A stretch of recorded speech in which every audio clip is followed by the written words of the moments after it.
Screen share করো। হ্যাঁ,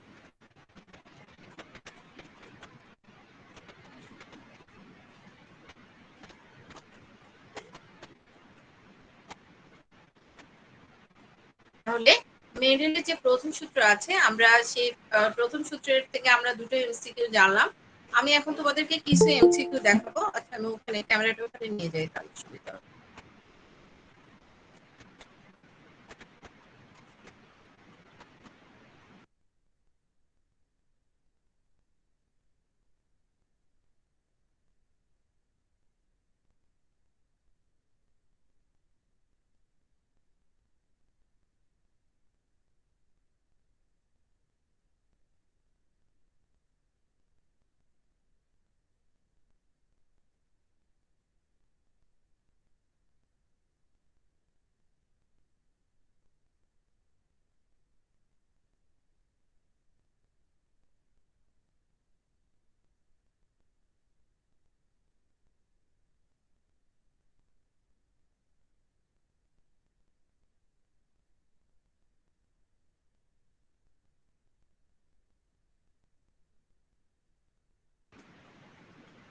আচ্ছা, আমি তোমাদেরকে, তোমরা এখানে দেখতে পাচ্ছ বাবা?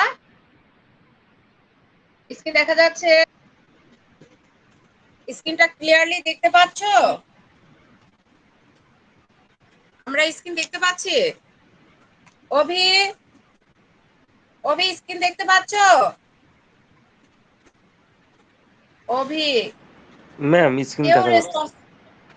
হ্যাঁ জুবাই, স্ক্রিন দেখা যাচ্ছে? জি মিস।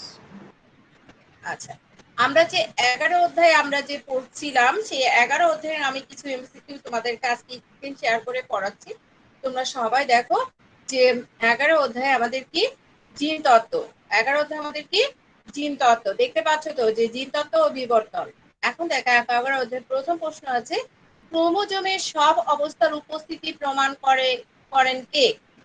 ক্রোমোজোমের সব অবস্থায় উপস্থিতি প্রমাণ করেন কে? হ্যাঁ, এটা হলো একজন বিজ্ঞানী। ক্রোমোজোমের উপস্থিতি প্রমাণ করেন বোভেন। কে? বোভেন।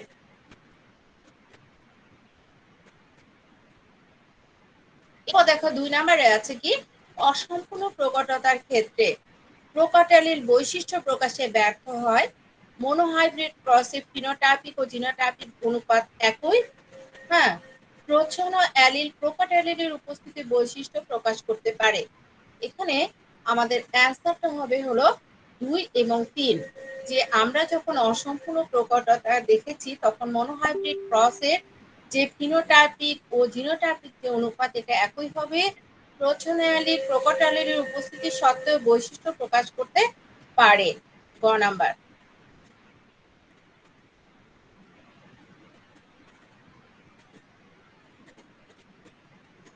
এখানে একটা প্রশ্ন আছে যে পাইরিনিজের ব্যাক্স আরএইচ এর বৈশিষ্ট্য কত পার্সেন্ট থাকে? এখানে আরএইচ টা কত পার্সেন্ট থাকে এখানে? হ্যাঁ, তাহলে এখানে দেখো, এখানে পাইরিজেনের কয়েকটা দেওয়া আছে। এখানে কত কত পার্সেন্ট দেওয়া আছে? 15%, 84%, 25 থেকে 35%, 18 থেকে 30%। এটা হলো 25 থেকে 35%। আমরা মেন্ডেলের যে দ্বিতীয় সূত্র নিয়ে কথা বলছিলাম, মেন্ডেলের দ্বিতীয় সূত্রের নাম হলো স্বাধীনভাবে মিলনের সূত্র। হ্যাঁ, একটা আদিতে বলো আর কি। মেন্ডেলের দ্বিতীয় সূত্রের অনুপাত হলো, দ্বিতীয় সূত্রের নাম কি? স্বাধীনভাবে মিলনের সূত্র। তাহলে মেন্ডেলের দ্বিতীয় সূত্রকে কি বলা হয়? স্বাধীনভাবে মিলনের সূত্র। মেন্ডেলের আমার দিকে করে দাও, লাইটটা অফ করে দাও। তাহলে মেন্ডেলের দ্বিতীয় সূত্র কি? মেন্ডেলের দ্বিতীয় সূত্র হলো স্বাধীনভাবে মিলনের সূত্র, এবং এই দ্বিতীয় সূত্রের অনুপাত হলো 9:3:1। এই দ্বিতীয় সূত্রের অনুপাত কত? 9:3:1। আর এখানে দেখো পরিপূরক ক্রিয়ার জন্য যখন এই অনুপাতটা 9:3:1, এখানে একটা 3 মিস্টেক হয়ে গেছে, এর পরিবর্তে অনুপাত কত হয়? এর পরিবর্তে অনুপাত হবে 9:7। কারণ আমরা যখন মেন্ডেলের দ্বিতীয় সূত্রে ব্যতিক্রম পড়েছিলাম, তখন দেখেছিলাম যে পরিপূরক ক্রিয়ার জন্য এই যে এই জিনটা আছে, এটা ক্রিয়ার জন্য এর অনুপাতটা ব্যতিক্রম হয়ে কত হয়েছিল? 9:7। এর অনুপাতটা কত হয়েছিল? 9:7।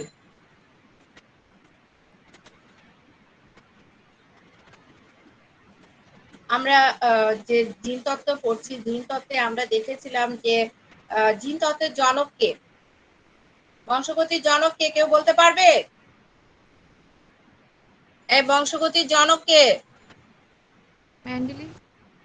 মেন্ডেল।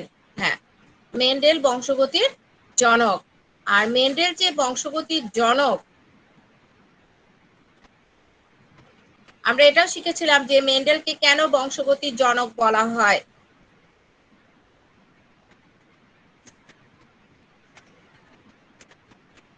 তাহলে মেন্ডেলের মৃত্যুর কত বছর পর তার পরীক্ষাগুলো, এই যে মেন্ডেল উনি যে বংশগতির জনক একাধারে আছেন, উনি অনেক বছর আগে তো মারা গেছেন, কিন্তু তারপরে ওনার এই গবেষণা নিয়ে ওনার অনেক গবেষণা হয়েছে এবং অনেকে ভুল প্রমাণ করার চেষ্টা করেছেন যে উনি যে দুটি সূত্র দিয়েছেন বংশগতি সম্পর্কে, দুটি সূত্র নির্ভুল নয়।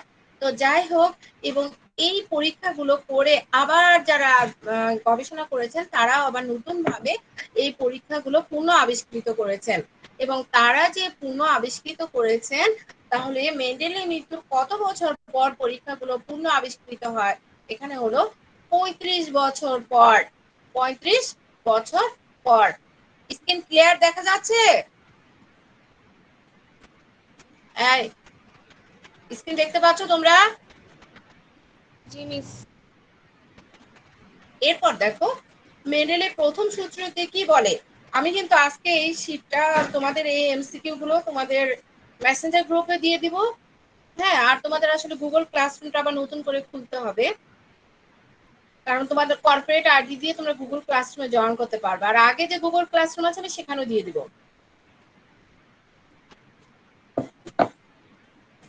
তাহলে দেখো মেন্ডেলের প্রথম সূত্রকে কি বলে। আমি একটু আগে বললাম, আমি শুরুতে যখন ক্লাস শুরু করেছিলাম তখনই তোমাদেরকে বলেছিলাম যে মেন্ডেলের প্রথম সূত্রকে কি বলে। কি মেন্ডেলের প্রথম সূত্রের নাম কি? স্ক্রিন দেখতে পাচ্ছ? স্ক্রিন দেখেই বলো।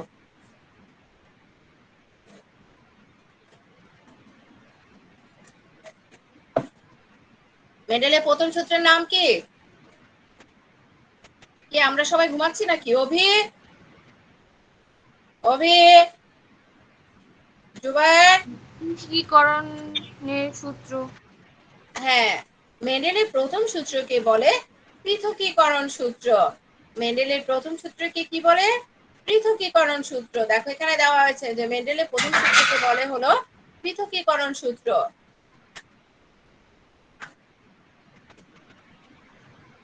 জিনের হোমোজাইগাস উপস্থিতি যদি জীবের মৃত্যুর কারণ হয় তাকে কি বলে? এটা একটু উপরে আছে, এই যে তাকে কি বলে? লিথাল জিন, এপিস্টাসিস জিন, হাইপোস্ট্যাটিক জিন, বাঁধন জিন। তাহলে আমরা এখানে জিনের হোমোজাইগাস উপস্থিতি যদি জীবের মৃত্যুর কারণ হয় তাকে কি বলে? জিনের হোমোজাইগাস উপস্থিতি যদি জীবের মৃত্যুর কারণ হয় তাকে কি বলে?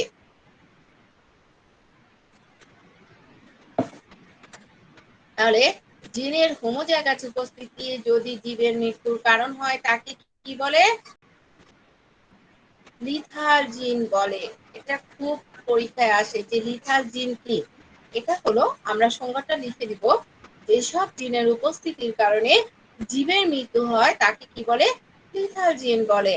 তাহলে জিনের হোমোজাইগাস উপস্থিতি যদি জীবের মৃত্যুর কারণ হয় তাকে কি বলে? লিথাল জিন বলে। তাকে কি বলে? লিথাল জিন বলে।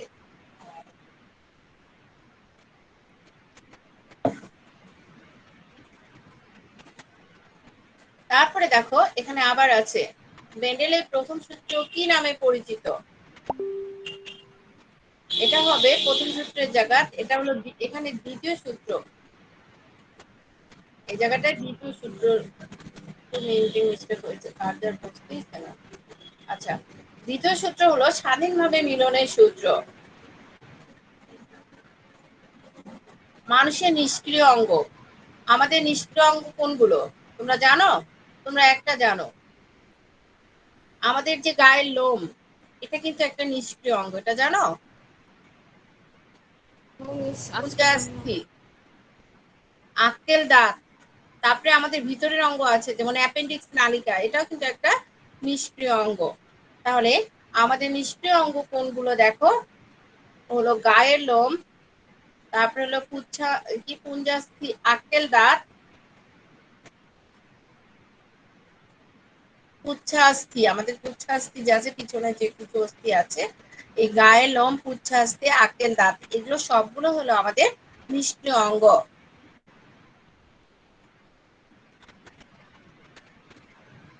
ঘোড়ার আদি পুরুষ কোনটি? হ্যাঁ, ম্যাম, আমাদের আদি, হ্যাঁ বলো।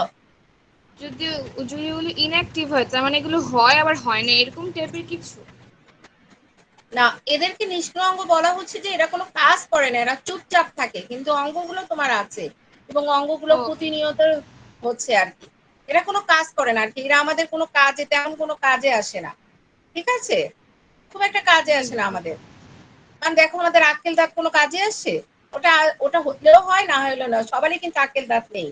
কারণ আমাদের যে কি অরিজিনাল যে বলতেছি। দাঁত গুলো আছে আমরা ওটা দিয়ে খাই, এবং আমাদের লোমটাও তেমন কোনো কাজে আসে না, এবং আমাদের যে পুচ্ছাস্থি আছে এটাও কোনো কাজে আসে না। হ্যাঁ, তো আমরা, উচ্ছ্বাস কি মোটর করে? আমাদের কোনটা এটা? পুচ্ছাস্থি মানে, আমাদের পুচ্ছাস্থি মানে আমাদের কিছু অস্থি আছে যেগুলো হলো কোনো কাজে আসে না, সেটা আমাদের ব্যাকবোনের দিকে আছে, এই অস্থিগুলোকে বলা হচ্ছে যে পুচ্ছাস্থি। ও এরপরে দেখো ঘোড়ার আদি পুরুষ কোনটি? ঘোড়ার আদি পুরুষ, ঘোড়ার আদি পুরুষ হলো ইওহিপ্পাস। ঘোড়ার আদি পুরুষ হলো ইওহিপ্পাস। আমাদের আদি পুরুষ কে? মানবের আদি পুরুষ কে? হযরত আদম আলাইহিস সালাম। হ্যাঁ, হযরত আদম আলাইহিস সালাম। আর ঘোড়ার আদি পুরুষ হলো কে? ইওহিপ্পাস।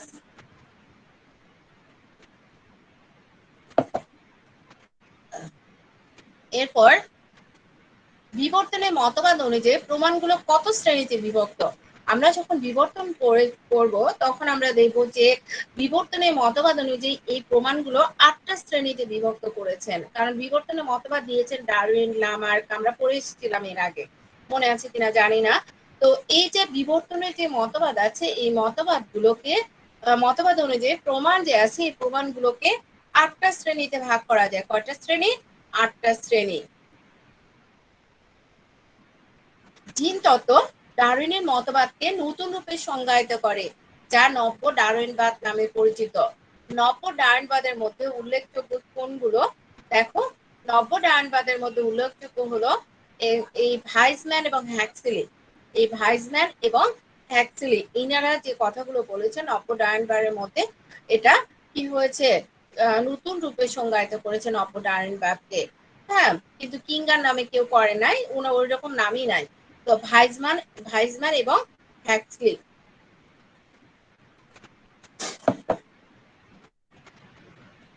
এরপরে দেখো ইংরেজ প্রকৃতিবিদ। হ্যাঁ, ইংরেজ প্রকৃতিবিদ কাকে বলা হয়? ইংরেজ প্রকৃতিবিদ বলা হয়, আমরা জানি যে হলো ইংরেজ প্রকৃতিবিদ হলো আগস্ট, সরি, এখানে হলো চার্লস ডারউইন।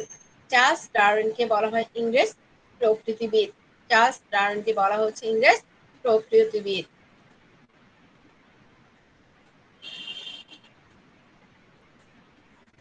মানুষের গায়ের রঙের ও উচ্চতা নিচের কোনটির উদাহরণ? আমরা যখন মেন্ডেলের সূত্রগুলো পড়েছি এবং যখন এর ব্যতিক্রমটা দেখেছি, তখন ওইখানে আছে ব্যতিক্রমের কারণে। কারণ মানুষের গায়ের রং এবং উচ্চতা, এটা আমরা যখন ওই চ্যাপ্টারে দেখছি, এটা হলো পলিজেনিক ইনহেরিটেন্স। তাহলে মানুষের গায়ের রং ও উচ্চতা নিচের কোনটির উদাহরণ? Polygenic inheritance. তাহলে মানুষের গায়ের রং ও উচ্চতা নিচের কোনটির উদাহরণ? পলিজেনিক ইনহেরিটেন্সের উদাহরণ। তাহলে মানুষের গায়ের রং ও উচ্চতা নিচের কোনটির উদাহরণ? Polygenic inheritance.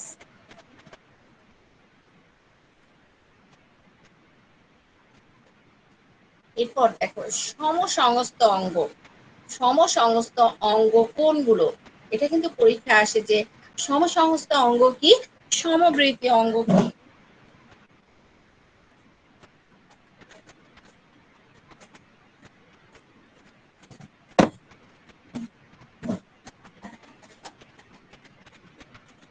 তাহলে পরীক্ষায় এই প্রশ্নটা 2019 সালেও এসেছিল যে সমসংস্থ অঙ্গ কি, সমবৃত্তি অঙ্গ কি।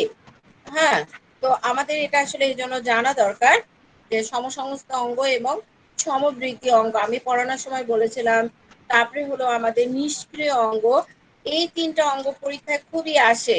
তো আমরা প্রথমে যেটা জানবো যে আমাদের সমসংস্থ অঙ্গ কোনগুলো, সমসংস্থ অঙ্গ কাকে বলে।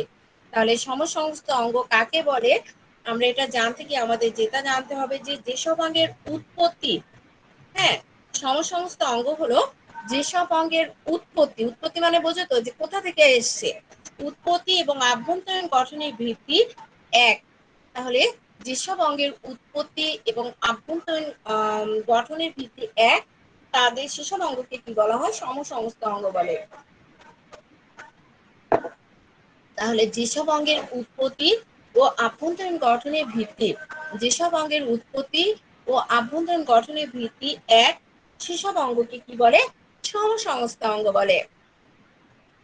তাহলে যেসব অঙ্গের উৎপত্তি ও আভ্যন্তরীণ গঠনের ভিত্তি এক, সেসব অঙ্গকে কি বলে, সমসংস্থ অঙ্গ বলে। তাহলে পরীক্ষা যদি আসে যে সমসংস্থ অঙ্গ কি, তাহলে যেসব অঙ্গের উৎপত্তি ও আভ্যন্তরীণ গঠনের ভিত্তি এক, সেসব অঙ্গকে কি বলে, সমসংস্থ অঙ্গ বলে। আর এই সমসংস্থ অঙ্গ কোনগুলো, আমাদের হাত, তারপরে বিড়ালের অগ্রপথ, পাখির ডানা, বাদুড়ের ডানা, এগুলো সবগুলো হলো সমসংস্থ অঙ্গ। তাহলে দেখো এখানে বুঝে গেছো যে সমসংস্থ অঙ্গ কোনটি, এই যে পাখির ডানা এবং মানুষের হাত। এরপরে আমি বলেছিলাম যে সমসংস্থ অঙ্গের সঙ্গে আরেকটা অঙ্গ আসে, সেটা হলো সমবৃত্তি অঙ্গ। যেসব অঙ্গ গঠনগত দিক থেকে আলাদা, মানে তাদের গঠন আলাদা কিন্তু কাজের দিক থেকে এক, সেসব অঙ্গকে বলা হয় সমবৃত্তি অঙ্গ। যেমন প্রজাপতির ডানা, পাখির ডানাও সমবৃত্তি অঙ্গ। তাহলে সমসংস্থ অঙ্গ এবং সমবৃত্তি অঙ্গ আমরা বুঝেছি।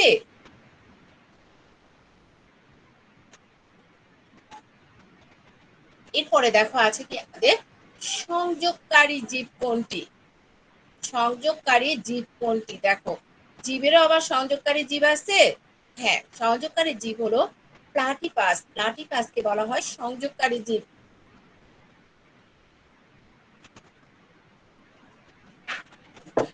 প্লাটিপাসকে কি বলা হয়, সংযোগকারী জীব। তাহলে প্লাটিপাসকে কি বলা হয়, সংযোগকারী জীব। মনে থাকবে ল্যামার্কের মতবাদের মূল প্রতিপাদ্য বিষয় কতটি, ল্যামার্কের যে মতবাদ আছে এটার মূল প্রতিপাদ্য বিষয় 4টি। আচ্ছা, ঘাতক জিন আবিষ্কার করেন কোন বিজ্ঞানী, স্ক্রিন দেখে কেউ বলো তো, ঘাতক জিন আবিষ্কার করেন কোন বিজ্ঞানী, স্ক্রিন দেখে বলো। জিনিস কি বললেন? হ্যাঁ, কুনো, আমরা যে কুনো ব্যাংক বলি সেই কুনো হলো ঘাতক জিন আবিষ্কার করেন কে, কুনো ঘাতক জিন আবিষ্কার করেন।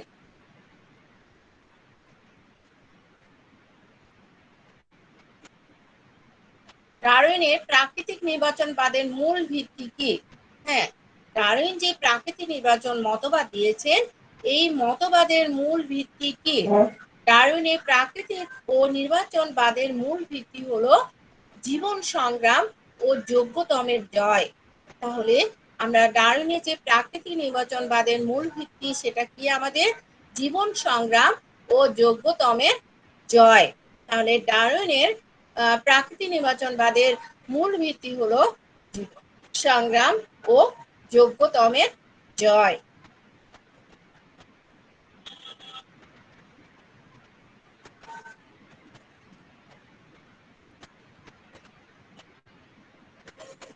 আমরা জিন পড়েছি, দেখো জিনের ক্ষেত্রে প্রযোজ্য, জিনের ক্ষেত্রে কোনটি প্রযোজ্য, অসংখ্য নিউক্লিওটাইড নিয়ে গঠিত, কারণ এটা একদম ভিতরের কথা, এইভাবে প্রশ্নগুলো এমসিকিউ গুলো চলে আসবে যে জিনের ক্ষেত্রে প্রযোজ্য অসংখ্য নিউক্লিওটাইড নিয়ে গঠিত, হোমোলগাস ক্রোমোজোমের নির্দিষ্ট লোকাসে অবস্থিত, বংশগতির বাহক হিসেবে কাজ করে, বংশগতির কি হিসেবে কাজ করে, বাহক হিসেবে কাজ করে।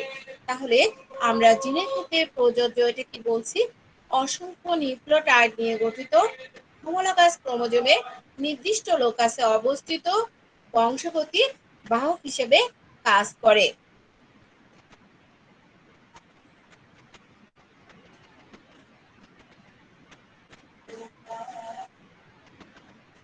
তাহলে দেখো এটার অ্যান্সার কোনটা?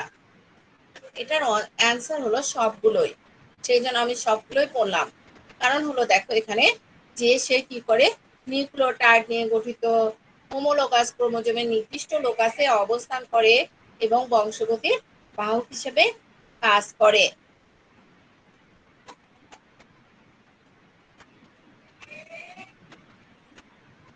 দেখো আর্কিওটেরিক্স, আর্কিওটেরিক্স একটা সরীসৃপ, একটা প্রাণী।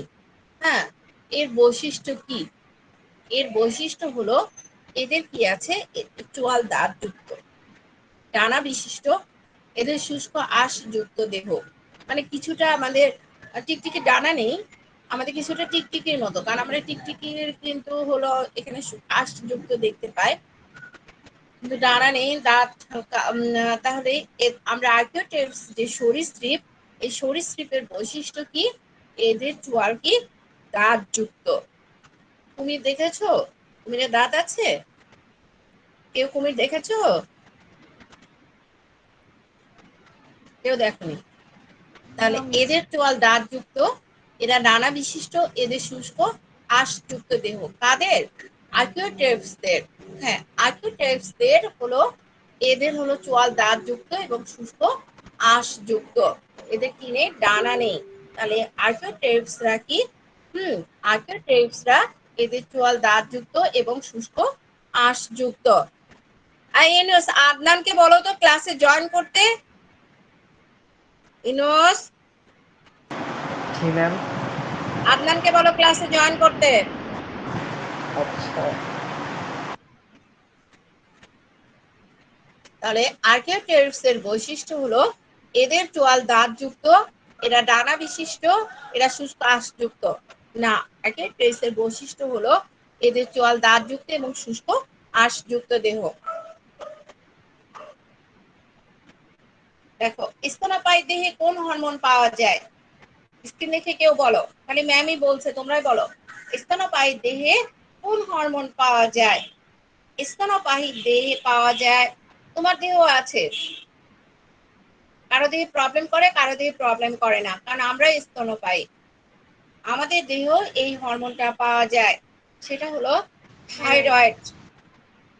থাইরয়েড হরমোন সব স্তন্যপায়ী প্রাণী দেহে আছে। তাহলে থাইরয়েড হরমোনটা কি? সব স্তন্যপায়ী প্রাণী দেহে কি আছে? থাইরয়েড হরমোন আছে। সব স্তন্যপায়ী দেহে কি আছে? থাইরয়েড হরমোন আছে।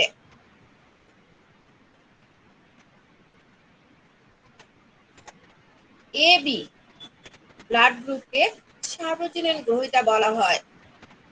এ ব্লাড গ্রুপে কি থাকে, এজন্য সার্বজনীন গ্রহিতাকে বলা হয়। কারণ আমরা বলি যে ও গ্রুপ কি, ও গ্রুপের রক্ত হলো গরু কাটা রক্ত, না নাকি এবি কে বলা হয় গরু কাটা রক্ত?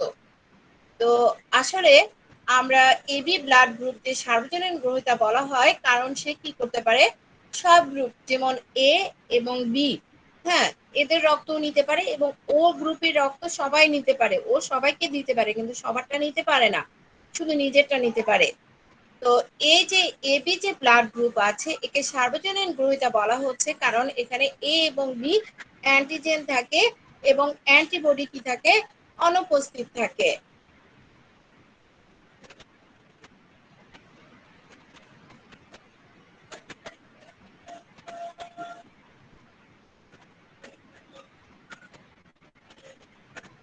দেখো প্রাণীতে প্রকট এপিস্ট্যাটিক ধরনে এস্ট্রোজেন ও ফিনোটাইপিক অনুপাত আমরা দেখেছি, যেখানে ফিনোটাইপিক অনুপাত হওয়ার কথা ছিল এপিস্টাসিসের কারণে 12:3:1 না, এটার পরিবর্তে হয় হলো 13:3।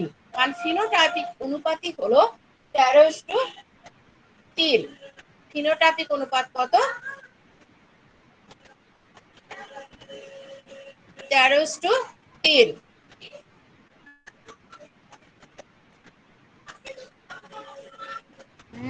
এরপর আমরা 25 নম্বরে যেটা দেবো যে অস্ট্রেলিয়া ও দক্ষিণ আমেরিকার প্রাণী কোনটি?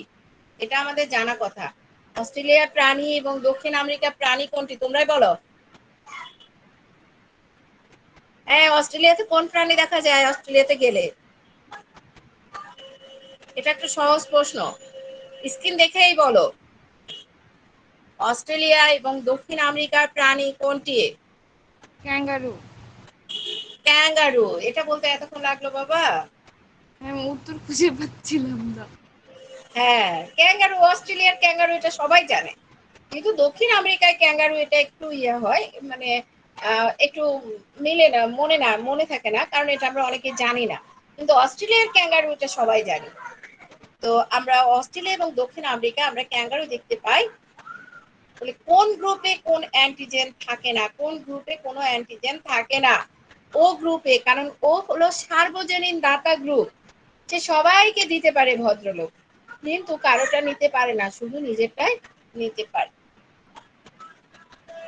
এপিস্টাসিসের কারণে এখানে বলা হয়েছে যে এপিস্টাসিসের কারণে মেন্ডেলের সূত্রে ব্যতিক্রমী অনুপাত কত?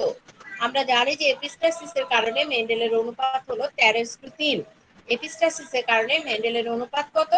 13:3। এই যে দেখো এখানে অ্যান্সারটা দেওয়া আছে খ নাম্বার, যে এপিস্টাসিসের কারণে মেন্ডেলের সূত্রে অনুপাত হলো 13:3। এখন দেখো এবিও রক্ত গ্রুপ জিনের কয়টি অ্যালিল থাকে? এটা একটু ভিতরের প্রশ্ন, কারণ দেখো আমরা এখানে কিন্তু এত কিছু আমরা পড়ি নাই যে রক্তের গ্রুপের আবার জিন থাকে, সে জিনের আবার কয়টা অ্যালিল থাকে? এখানে হলো 3টা অ্যালিল থাকে। মেন্ডেলের গবেষণার ফলাফল কি শিরোনামে প্রকাশিত হয়? মানে ওনার যে গবেষণা আছে সেই গবেষণার ফলাফল কি শিরোনামে প্রকাশিত হয়? তাহলে মেন্ডেলের গবেষণার ফলাফল কি শিরোনামে প্রকাশিত হয়? তাহলে মেন্ডেলের গবেষণার ফলাফল এক্সপেরিমেন্ট অন প্লান্ট ডাইজেশন। গবেষণার ফলাফল কোন শিরোনামে প্রকাশিত হয়? দেখো এমসিকিউ প্রশ্ন কত ভাবে আসে। তাহলে মেন্ডেলের যে গবেষণার ফলাফল এটা experiments on plant hybridization, experiment on plant hybridization. তাহলে এই শিরোনামে কি হয়? প্রকাশিত হয়। এটা মনে রাখবা যে এক্সপেরিমেন্ট অন প্লান্ট হাইব্রিডাইজেশন। খুব আসে এই প্রশ্ন, সিকিউএ বারবারই আসছে, সিকিউএ বোর্ড এই প্রশ্নটা 3বার দিছে, একবার দুবার না, 3বার পর পর চলে আসছে। যাই হোক, একজন বর্ণাঢ্য পুরুষের সাথে একজন স্বাভাবিক দৃষ্টিসম্পন্ন মহিলার বিবাহ হয়, তাহলে তাদের আমরা কি হবে, কেমন হবে? আসলে এটাই হলো কথা, যে তার সন্তানরা কি হবে। আমরা যখন এটা করেছিলাম তখন দেখেছিলাম যে তার প্রথম যে সন্তান হবে সবাই কি হবে, সবাই দৃষ্টি সম্পন্ন হবে, মানে সবাই দেখতে পাবে। কিন্তু দ্বিতীয় বংশধর যখন হবে তখন সেখানে যে একজন কন্যা সন্তান স্বাভাবিক হবে, কিন্তু সন্তান হলে সে কি হবে, বর্ণান্ধ হবে।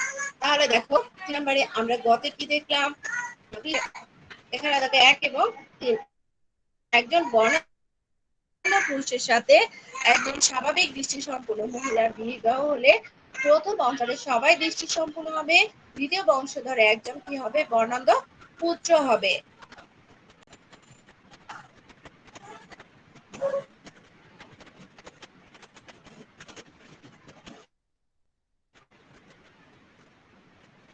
হোমোলোগাস ক্রোমোজোমের একটি লোকাসে হোমোলোগাস ক্রোমোজোমের একটি লোকাসে দুটি জিনের একত্রে থাকাকে কি বলে? হোমোলোগাস ক্রোমোজোমের একটি লোকাসে, হ্যাঁ, হোমোলোগাস ক্রোমোজোম যখন হবে তখন একটা লোকাসে দুটো জিন থাকবে। হ্যাঁ, ওকে ঘুমানো বাইর, দাঁড়াও, ওকে তাড়াতাড়ি ডেকে উঠে পরে ক্লাসে জয়েন করতে বলো, যে না হলে কিন্তু পরীক্ষা কেউ অ্যাসাইনমেন্ট জমা দিতে পারবে না। তোমরা কি জানো যে তোমাদের অ্যাসাইনমেন্ট দিতে হবে? আজকে থেকে অ্যাসাইনমেন্ট চলে আসবে আমাদের কাছে, এবং তোমরা যদি রেগুলার ক্লাস না করো আমরা অ্যাসাইনমেন্ট জমা নিব না। দেখে তোমরা কোথা থেকে পাস করো, কারণ আমরা যদি পারমিশন না দিই বোর্ড তো কিছুই করতে পারবে না। বোর্ড বলেই দিয়েছে কলেজের তো ইয়ে থাকবেই, কারণ কলেজ ছাড়া তো বোর্ড কাউকে চিনে না। বোর্ড চিনে তোমার কলেজের পরিচয় দিয়ে, ওটা জানাই দিও ওকে। যারা ক্লাস করছে না তাদেরকে এটা জানাই দিও যে স্যাররা ম্যামরা বলেছে এখন থেকে যদি রেগুলার ক্লাস না করে তাহলে আমরা অ্যাসাইনমেন্ট জমা নিব না, আর অ্যাসাইনমেন্ট জমাও নিব না, ফর্ম ফিল আপও করতে দিব না, কিছুই করতে পারে না সে। কারণ আমরা বোর্ডকে না দিলে সে কোথা থেকে তোমরা ক্লাস করবা? ঠিক আছে, এটা জানাই দিও সব ভদ্রলোককে। সকালবেলা ফোন ধরবা না তোমরা, আমরা এত সুন্দর করে ফোন দিব বাবা, আর এত রেজাল্ট ভালো করার এখন সুযোগ। যাই হোক, তাহলে আমরা যেটা বলছিলাম যে হোমোলোগাস ক্রোমোজোমে একটি লোকাসে দুটি জিনের একত্রে থাকাকে কি বলে? এটা হলো অ্যালিলোমর্ফ। হ্যাঁ, তাহলে যখন দুটো জিন একত্রে থাকবে ক্রোমোজোমের লোকাস, সরি, হোমোলোগাস ক্রোমোজোমে যখন একটা লোকাসে দুটো জিন থাকবে তখন তাকে বলা হচ্ছে অ্যালিলোমর্ফ। দেখো আমরা কিন্তু জেনেটিক শব্দটা আসলে আমরা মনে করি যে মেন্ডেল, কিন্তু আসলে না। প্রথম যে জেনেটিক শব্দটা প্রয়োগ করেন সেটা হলো উইলিয়াম বেটসন। এটা মনে রাখবে, এটাও কায়দা করে এমসিকিউ দিয়ে দেয়। কারণ হলো আমরা সবাই জানি যে আমাদের জানা আছে যে এটা কি হতো, মেন্ডেল, কিন্তু আসলে মেন্ডেল প্রথম করেন নাই, প্রথম প্রয়োগ করেছেন কে? উইলিয়াম বেটসন। তাহলে জেনেটিক শব্দটি প্রথম প্রয়োগ করেন কে? উইলিয়াম বেটসন। জেনেটিক শব্দটি প্রথম প্রয়োগ করেন উইলিয়াম বেটসন। এরপর টেস্ট ক্রস যখন আমরা করব, এর জিনোটাইপিক অনুপাত কত? টেস্ট ক্রস করলে জিনোটাইপিক অনুপাত আসবে 1:1। জৈব বিবর্তনের ডারউইনের তত্ত্বটির নাম কি? জৈব বিবর্তনের যে ডারউইনের যে তত্ত্বটি আছে তার নাম হলো ডারউইনবাদ। তার নাম কি? ডারউইনবাদ। এগুলো আমাদের মনে রাখতে হবে। বিবর্তনের চাবিকাঠি কোনটি? দেখি বিবর্তনের চাবিকাঠি কোনটি? বিবর্তনের চাবিকাঠি হলো, এখানে 1 নম্বরে প্রকরণ। বিবর্তনের চাবিকাঠি হলো প্রকরণ। বিবর্তনের ঘর, আমরা জানি যে দরজা খোলার চাবি থাকে, সেরকম বিবর্তনেরও চাবিকাঠি হলো প্রকরণ।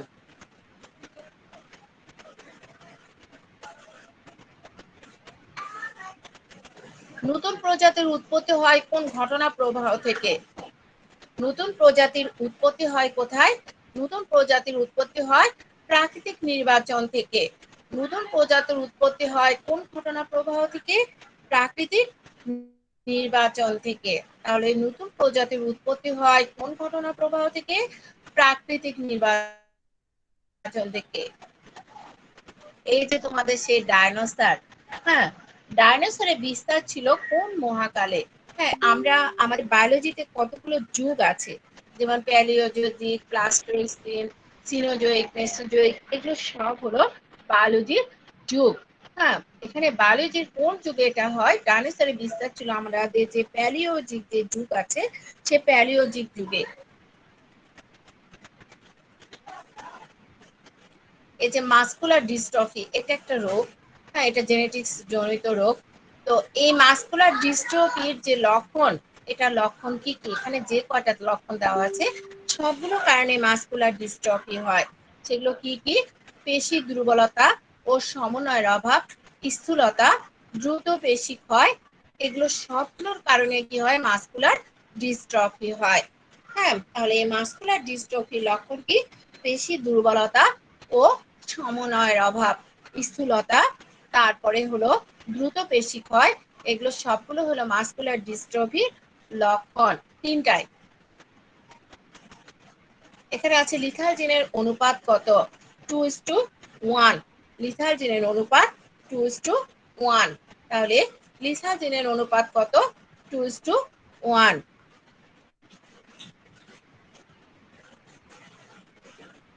এখানে দেখো অনেকগুলো রোগ দেওয়া আছে, কোনটি বংশগত রোগ নয়?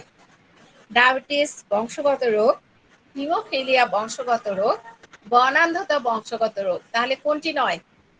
ম্যাডাম কোনটা বললো না? সেটাই হলো বংশগত রোগ নয়, সেটা হলো ডায়রিয়া। তাহলে এখানে যতগুলো রোগ দেওয়া আছে তাহলে আমাদের জানতে হবে যে বংশগত রোগ কোনগুলো? ডায়াবেটিস, হিমোফিলিয়া, বর্ণান্ধতা। তাহলে এখানে যেটাই থাক না কেন আমরা কি মাসকুলার ডিস্ট্রফি, এগুলো সব হলো বংশগত রোগ। তাহলে এখানে যে রোগগুলো থাক না কেন, আমরা যদি বংশগত রোগগুলো জানি তাহলে আমরা লিখতে পারবো যে কোনটি বংশগত রোগ নয়। এরপর আরএস ফ্যাক্টর পরীক্ষা করা হয় কোন দুটি প্রাণীর উপর? এটা আমরা খুব ভালো করে শিখেছিলাম। বানর, বানর এবং গিনিপিগ, গিনিপিগ এখানে গিনিপপ আসছে। তাহলে আরএস ফ্যাক্টর পরীক্ষা করা হয় বানর এবং গিনিপিগের উপরে, কারণ ওখানে বলা আছে যে আরএস ফ্যাক্টর কি করে রেসাস বানরের উপর, আরেকটা হলো গিনিপিগের উপর। এই যে এখন সেই প্রশ্ন চলে এসেছে যে জিন তত্ত্বের জনক কে? আমরা জানি যে জিন তত্ত্বের জনক হলো গ্রেগর জোহান মেন্ডেল। এরপর মানবদেহে কতগুলো পেশি প্রোটিন থাকে? এটা আসলে আন্দাজ মতো, এটা আন্দাজের কথা বলা হয়েছে যে প্রায় 3000। এখানে প্রায় দিলে ভালো, প্রায় 3000-এর মতো এখানে বলা হয়েছে। তাহলে আমরা আজকে যেটুকু জানলাম এটুকু আমরা ভালো করে পড়বো। হ্যাঁ, এটা আমি এই শীটটা তোমাদের ইয়াতে দিয়ে দিব, কি নাম, তোমাদের মেসেঞ্জার গ্রুপে আমি দিয়ে দিব, তোমরা সবাই বাসায় খুব ভালো করে পড়বে। ঠিক আছে, তাহলে সবাই ভালো থেকো, পরবর্তী ক্লাসগুলো সবাই করো, ঠিক আছে? ওকে, আল্লাহ হাফেজ, আসসালামু আলাইকুম। আসসালামু আলাইকুম মিস।